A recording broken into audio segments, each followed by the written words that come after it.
네, 할렐루야.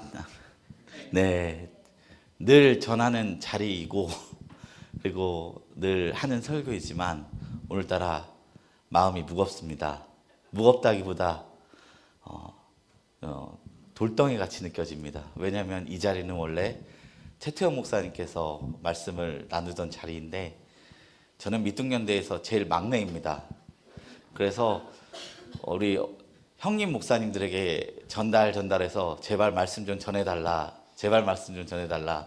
저랑 신학교 동기에 있던 원종현 목사님이 생일이 저보다 5일이 빨라요. 그래서 이번 형님으로 모실 테니 말씀 좀 전해달라 했는데 끝까지 다 거절하시더라고요. 그래서 어쩔 수 없이 제가 두렵고 떨리는 마음으로 말씀을 나누려고 합니다.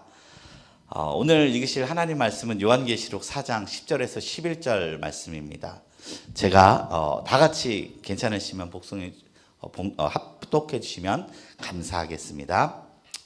24 장로들이 보좌에 앉으신 이 앞에 엎드려 세세토록 사시는 이에게 경배하고 자기의 면류관을 보좌 앞에 던지며 가로되 우리 주 하나님이여 영광과 존귀와 능력을 받으시는 것이 합당하오니 주께서 만물을 지으신지라 만물이 주의 뜻대로 있었고 또 지으심을 받았나이다 하더라.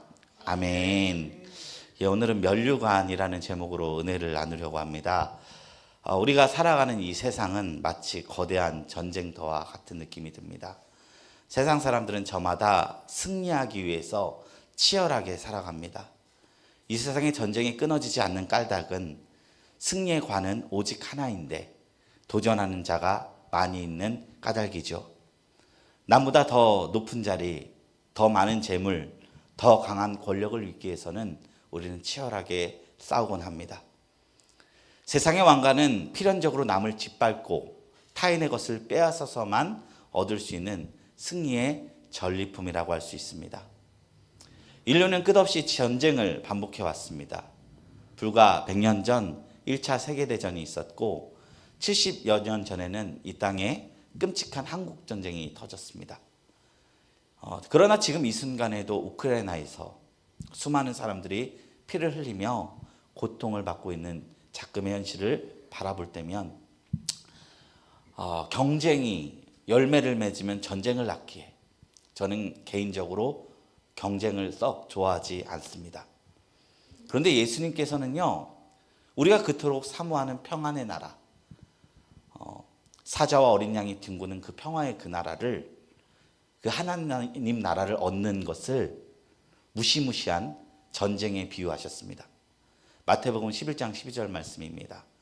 세례 요한의 때부터 지금까지 천국은 침노를 당하나니 침노하는 자는 빼앗느니라.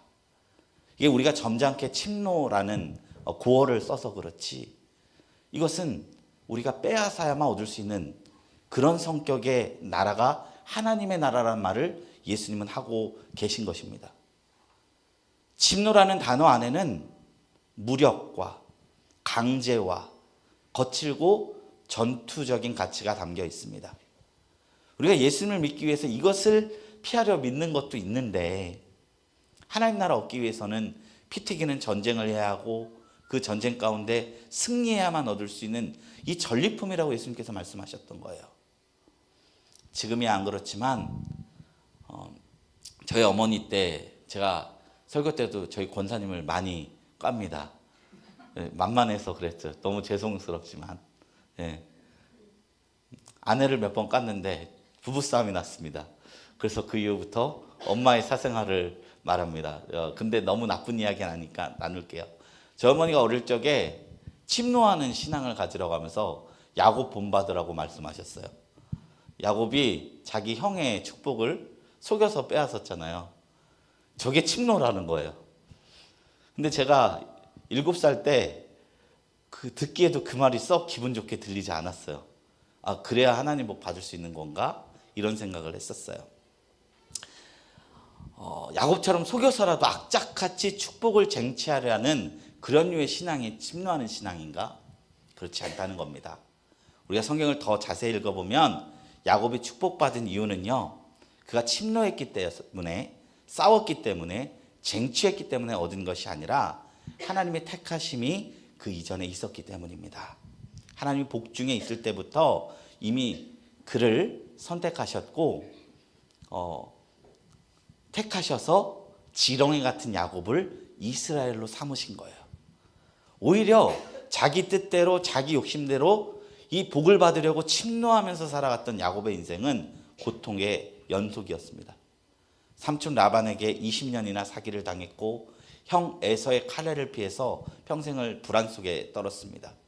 눈에 넣어도 아프지 않을 딸 디나가 이방인에게 끔찍한 일을 당했고 가장 사랑했던 아내였던 라헬은 길에서 객사했습니다. 그리고 자신이 제일 사랑했던 아들 요셉은 짐승에게 찢겨 죽였다고 생각하며 130세가 될 때까지 살아갔습니다. 그의 인생은 죽기 직전까지 피눈물을 흘리는 삶이었다는 것입니다. 이것이 침노한 자가 겪은 뼈아픈 결과였다는 거예요. 우리의 싸움은 혈과 육에 있지 않음을 엿볼 수 있는 지점입니다. 그렇다면 예수님께서 말씀하신 거룩한 침노란 무엇일까요? 우리는 무엇과 전쟁해야 하며 무엇을 빼앗으면서 하나님의 나라를 얻어야 하겠습니까? 우리가 여호수아를 살펴보면 그 의미를 대략적으로 엿볼 수 있다고 생각합니다. 여호수아가 성경의 대표적인 침노를 다룬 성경입니다. 근데 악이 관영한 가나안 땅에 하나님 나라가 세워지는 스토리가 써져 있는 거예요. 근데 이게 단순히 이스라엘이 축복받는 스토리가 아닙니다. 하나님의 심판이 실현되는 과정입니다. 당시 가나안 땅의 악이 어느 정도였는지 성경은 말하기를 관영했다라고 표현하는데 이게 노아 홍수 때 악이 관영했다와 동일한 표현이에요. 요즘 세상에 말세 하는데 강아지를 유모차에 데리고 다니만 해도 어른들은 말세라고 표현해요.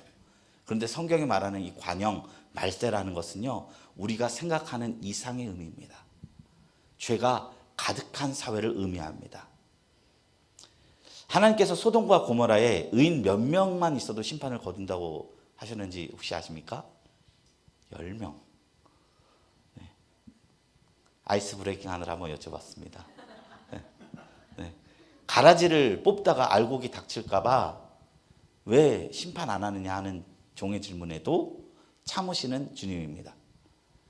하나님이 유다를 심판하셨을 때 예레미야에 이르기를 너가 예루살렘 거리에 나가서 의인 한 사람만 찾아도 내가 이 성읍을 멸하지 않겠다라고 말씀하셨어요.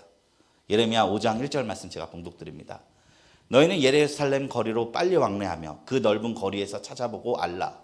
너희가 만일 공의를 행하며 진리를 구하는 자를 한 사람이라도 찾으면 내가 이 성읍을 사하리라. 예레미야는 이 말씀을 붙들어서 40년간 거리로 나가 회개를 외쳤어요. 근데 아무도 그의 말씀을 듣지 않은 거예요.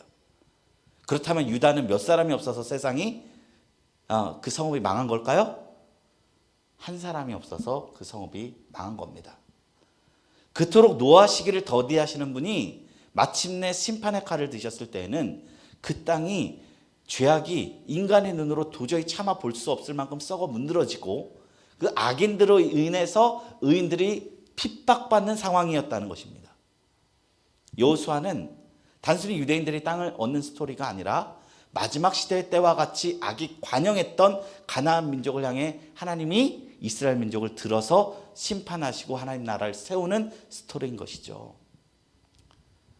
이것을 우리가 단순하게 적용하면 자칫 신앙으로 전쟁을 하자는 그런 과오를 범할 수 있어요. 인류는 전쟁을 하면서 항상 종교를 이용했습니다. 기독교라고 다를 바 있었을까요? 안 그렇습니다. 십자고 전쟁도 1, 2차 그 세계대전도 다 하나님의 이름을 뒤밀면서 전쟁을 했습니다. 푸틴이 우크라이나를 침공했을 때 정교의 대주교가 축복하면서 악을 심판하는 하나님의 전쟁이다 이렇게 선언했어요. 다 이거 여호수아서 인용하는 거거든요. 이런 과정 속에서 우리가 길을 잃지 않으려면 침노하는 것이 어떤 의미인지, 이 신약에서 어떻게 우리가 이해해야 되는지 그 렌즈로 바라봐야 하는 줄로 믿습니다. 제가 최태원 목사님 설교를 한 달에 한 번씩 들으면서 무릎을 탁 치고 언젠가 써먹어야겠다 하는 개념이 바로 원형과 모형이에요. 하나님이 우리에게 여호수아서라는 모형을 준 까닭은 전쟁을 정당화하기가 아니라 우리가 살아가는 형실이 영적 전쟁터와 같음을 말씀해 주신 것입니다. 여호수아 예배소서 6장 12절에 이릅니다. 우리의 씨름은 혈과 육을 상대하는 것이 아니요 통치자들과 권세자들과 이 어둠의 세상 주관자들과 하늘에 있는 악의 영들을 상대함이라. 그러니까 어디가 가나안인 것입니까? 지금 우리가 살아가고 있는 이 땅, 이 현실이 가나안이라는 것입니다. 영적인 눈에 가나안이라는 것입니다. 이곳에 하나님의 나라를 세우려면 어떻게 해야 돼요? 침노해야 된다는 것입니다. 피와 땀과 눈물과 희생이 들어가야지만 이 죄악된 세상 속에 하나님의 나라는 세워진다는 거예요. 구약의 서세를 보면요, 하나님께서 이집트에서 이스라엘 백성을 구원하실 때는 그들에게 어떠한 노력도 요구하지 않았습니다. 10가지의 기적을 통해서 스스로 하나님의 구원을 보이셨습니다. 그러나 가나안 땅을 정복할 때는 이스라엘 손에 맡기셨습니다. 몇 세대가 지나도 땅은 정복되지 않았어요. 다윗 왕 시대에 이르러서야 비로소 나라가 가나안 땅이 완전히 정복이 되었죠. 저는 이 이야기가 이 죄된 세상 속에 하나님의 마음을 전달하기를 부탁하는 하나님의 사명을 이야기하고 있다라는 생각을 했습니다. 우리가 사역을 하면서 왜 그토록 많은 밤을 눈물을 흘려야 했는가? 고통 가운데서 어려워해야 했던 것인가? 고민해야 했던 것인가? 왜 이렇게 열심히 하는데도 열매가 안 나는 것인가? 그 수많은 밤을 지새워야 했는가? 그 모든 것이 우리가 침노를 하는 정상적인 과정이었다는 것입니다. 저 개인적인 경험을 말씀드리자면 제 신앙은 교역자가 되면서 오히려 길을 잃었습니다. 그저 교회가 좋아서 성도들과 함께하는 것이 좋아서 사역했을 때는 힘도 들지 않았어요. 그냥 청년부 사역하고 삼각산 기도 가서 밤새 기도하고 내려와서 다음날 교회 가서 또 청년부 사역했었어요. 근데 막상 교역자가 되고 보니 취미도 잃고 일도 잃는 그 기분 아십니까? 그 느낌을 받은 적이 참 많이 있었습니다. 체력적으로 힘든 것도 있었지만 분리와 교회에 대한 실망이 가장 컸던 것 같습니다. 근데 제가 이 마음이 위로받았던 게 천국은 침노하는 자의 것이다라는 말씀의 한 깨달음을 얻었을 때였습니다. 예, 천국이라는 것은 침노 끝에 얼어지는 것이로구나. 내가 길을 잃은 것이 아니라 잘 가고 있구나. 전쟁 같은 신앙생활이 그 열매가 결국은 하나님의 나라로구나. 모두가 알고 계시겠지만 하나님의 나라는 사후세계를 의미하는 것이 아니라 하나님의 온전한 통치입니다. 우리 가정이 하나님 나라 되기 위해선 꼭 한 사람의 희생이 필요하더라고요. 우리 집안에 믿음의 가정이 되기 위해선 누군가 피땀 눈물을 흘리는 일이 반드시 있더라고요. 그렇다면 우리는 어떻습니까? 한 교회를 세우기 위해서 우리가 고통받고 있는 그 수많은 순간들이 하나님이 공의의 하나님이시라면 그저 하늘로 날아가지 않고 이 땅의 것을 심었으니 하늘의 것으로 열매 맺고 있지 않는가? 살다 보니 그렇게 생각하다 보니까요, 우리의 삶 속에 어제보다 이루어진 하나님의 나라들이 하나둘씩 보이기 시작하는 거예요. 먼저는 내 안에 이루어지고 그리고 나를 둘러싼 상황 속에서 조금씩 얻어지는데 이게 침노하면서 얻은 것들이라는 깨달음이 오기 시작했습니다. 우리가 살다 보니 단순히 열심이 있다고, 단순히 실력이 있다고 늘 열매를 맺는 것은 아니라는 것을 저는 보곤 합니다. 그러니 이 모든 것이 은혜이고 기적 같다라는 생각이 들었습니다. 누군가 그런 말을 하더군요. 우리를 불안하게 하는 요소 중 하나가 희생이 없는 경험이다. 예수님께서 희생을 통해서 만민을 구원하셨듯이 저희의 희생은 아름다운 열매를 맺어서 하나님의 나라를 이룰 줄로 믿습니다. 요한의 때로부터 지금까지 하나님의 나라는 열려 있습니다. 우리는 주님의 군사가 되어서 전쟁하는 자, 치열하는 자가 되어 이 땅에 하나님의 나라를 이루시는 주님의 군사 되시는 저와 여러분들이 되시길 주님의 이름으로 축원드립니다. 이제 말씀을 살펴보려 합니다. 지금까지 서론이었다는 거예요. 그러나 본론이 서론보다 짧을 가능성이 높습니다. 오늘 본문 말씀은 하늘의 예배 장면을 담은 장면입니다. 이 하늘의 예배는요, 이 땅의 예배와 비할 데 없는 장차 하나님 앞에서 우리가 드릴 온전한 예배입니다. 저 오늘 예배 드리면서 마음이 막 뜨겁고 내려오고 울렁울렁했어요. 왜 그랬느냐? 우리 교회 풀세션 예배를 드린 적이 5년간 2번이에요.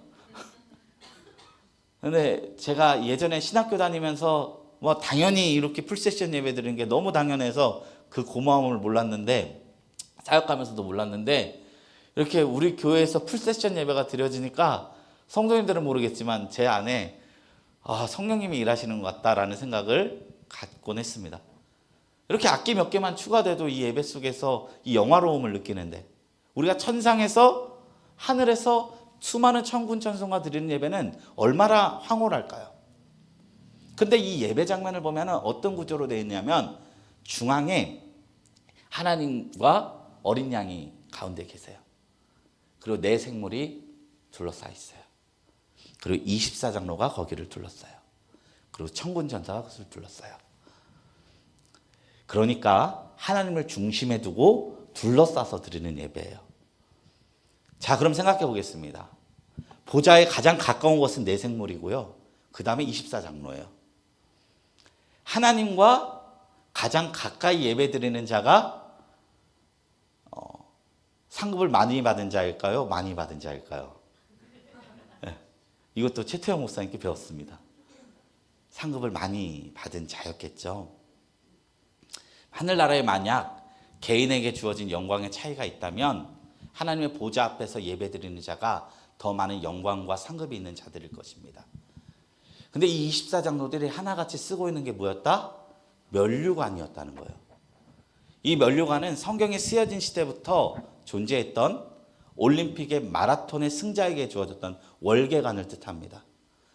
월계관은 나뭇잎으로 지어졌으니까 며칠이 못 되면 잎이 마르고 썩지만, 그 관을 쓰기 위해서 사람들이 최선을 다해서 뛰고 훈련했다는 거예요. 그런데 하늘에서 장로들이 썼던 면류관은 영원히 썩지 않는 면류관이죠. 이 땅에서 최선 다해 주님의 뜻을 위해서 살아갔던 이들이 상급을 받아서 하나님 보좌 앞에서 예배를 드리고 있는 장면이에요. 여러분, 왕관은요, 아버지가 왕이면 쓸 수 있는 관이에요. 정치적인 어떤 도움이 있거나 바람이 있으면 실력과 노력과 상관없이 정치적 이해타산만 맞다면 아버지가 왕이면 받을 수 있는 게 왕관이에요. 근데 면류관은요, 거저 주어질 수 없는 성격의 관입니다. 피땀 어린 노력이 결실을 맺은 면류관은 승리와 영광과 존귀의 상징인 것입니다. 그렇기 때문에 우리는 금메달을 딴 선수들을 존경하죠. 김연아 선수가 한번 금메달 몇 번 따서 수십 년간 지금 맥심의 광고 모델로 지금 호의호식하며 살고 있어요. 나 잘 욕하는 건 아니고, 근데 거기 아무도 반기를 안 들잖아요. 너무 그 사람이 받은 그 가치가 합당하다 사람들이 생각하는 거예요. 심지어 우리가 게임을 하더라도 1등을 하면 존경받아요. 제가 아이돌 스타 김희철, 그 사람 세계적인 K-팝 스타거든요. K-팝 스타 김희철이 제일 존경한 사람이 누구냐 물었을 때 페이커래요. 페이커 누군지 아세요? 게임 대회 1위 하는 사람이에요. 밥 먹듯이 1위 하는 사람인데, 자기보다 20살 어린데도 대회 나가서 경쟁에서 승리한 그 페이커를 존경한다. 김희철이 그러더라고요. 근데 성경은요, 우리가 신앙생활을 마치 경기를 하는 것으로 비유하고 있습니다. 고린도전서 9장 24절 25절 말씀을 제가 받들어 봉독드립니다. 운동장에서 다른질 하는 자들이 다 달릴지라도 오직 상을 받는 사람은 한 사람인 줄을 너희가 알지 못하느냐. 너희도 상을 받도록 이와 같이 다름질하라. 이기기를 다투는 자마다 모든 일에 절제하나니 그들은 썩을 승리자의 관을 얻고자 하되 우리는 썩지 아니할 것을 얻고자 하노라. 이 말씀을 통해서 신앙생활이 마치 썩지 아니할 영광을 얻기 위해 경기하는 것으로 묘사되어 있어요. 바울은요, 이 관을 사모하면서 일평생을 살아갔습니다. 믿음의 마라톤을 하며 주님께 달려가겠다고 고백한 것입니다. 근데 이런 바울이요, 생애 가장 마지막에 쓴 디모데후서에 또 다른 통찰을 주는데, 이 면류관은 1등에게만 주어지지 않는다는 통찰이에요. 디모데후서 4장 6절 8절 말씀입니다. 전제와 같이 내가 벌써 부어지고 나의 떠날 시각이 가까웠도다.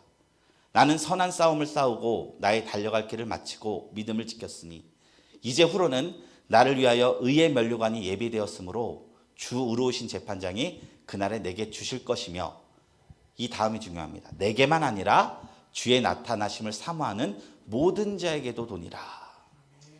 면류관은 어떤 자에게 주어지는 거냐? 1등에게 주어지는 것이 아니라 완주자에게 주어진다는 것입니다.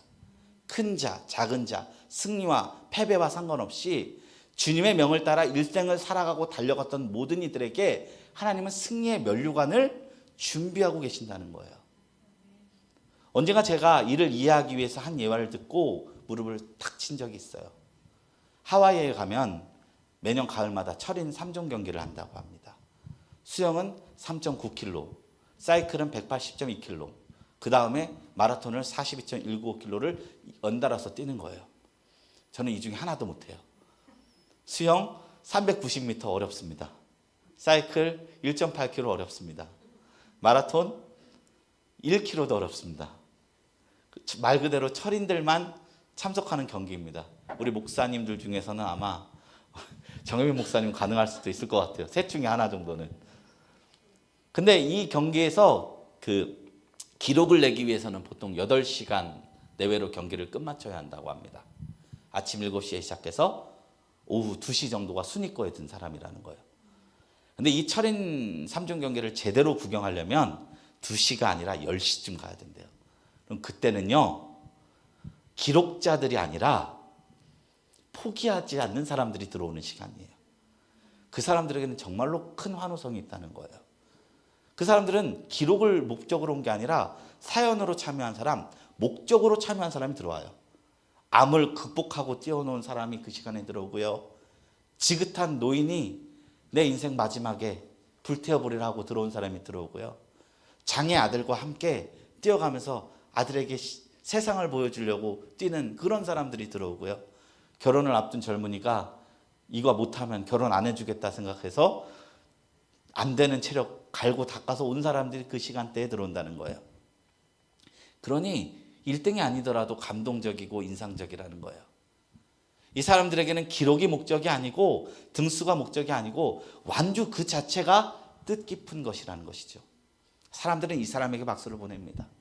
그리고 하나님도 믿음의 싸움을 다 싸운 모든 자들에게, 완주자들에게 면류관을 주시려고 대기하고 있다는 겁니다. 우리 신앙생활도 마찬가지입니다.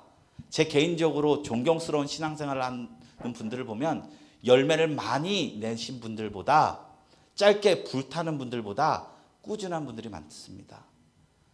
수십 년간 같은 자리에서 화장실을 청소하시는 봉사자인 권사님, 개척해서 한두 명의 성도지만 주님의 마음 가지고 끝까지 완주하신 목회자, 극진한 종교적 희열감이 없지만 그럼에도 불구하고 매 순간 잔잔히 새벽 예배를 빠지지 않는 그런 성도님들, 하나님의 음성이 있으면 좋고 그렇지 아니할지라도 매 순간 말씀을 마주하는 그런 중단하지 않는 분들, 그런 분들은 인내와 완주의 신앙으로 우리에게 감동을 줍니다.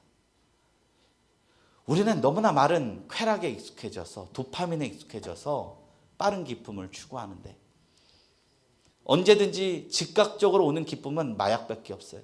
술밖에 없어요.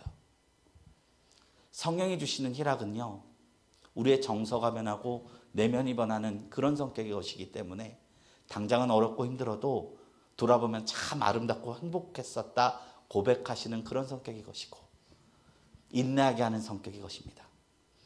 그래서 사도 바울이 고린도후서 6장에서 이런 기쁨을 가진 자에게 뭐라고 고민했느냐? 근심하는 자 같으나 항상 기뻐하고, 가난한 자 같으나 많은 사람을 부여하게 하고, 아무것도 없는 자 같으나 모든 것을 가진 자로다. 이런 차원의 기쁨을 우리가 소유했으면 좋겠다는 것입니다. 이런 삶을 살아가면 하나님께서는 마무리할 때 잘했다 충성된 종아 말씀하시며 면류관을 주시겠다는 것입니다. 우리는 승리가 아니라 완주를 목표로 살아간다면 주님께서 사도 바울이 받았던 그 면류관을 누릴 줄 있는 줄로 믿습니다. 하늘에 둘러싼 장로들이 누구냐라는 것을 제가 이 자리에서 말씀드리고 싶은 것이 아닙니다.